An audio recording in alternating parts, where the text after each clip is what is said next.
Hi everyone, so I'm having trouble with my charging port. It's not always charging.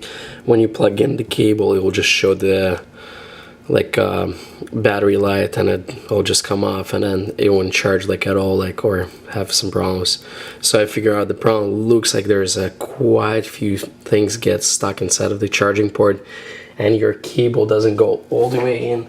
It'll just get stuck halfway in. I'll show you right now. It will just go up to right here, and it won't go anymore. Mine doesn't go right now.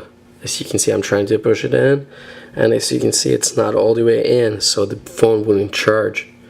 That's the problem.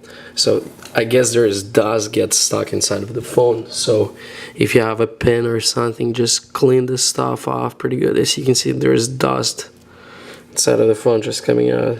Do you see that piece of junk came out? Look at it.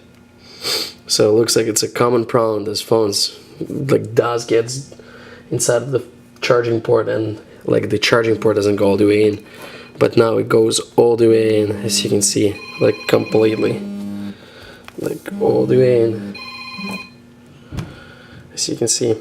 Thanks for watching, and I hope this helps for you, and have a good day. If you like this video, please like and subscribe, and thumbs up. Bye bye.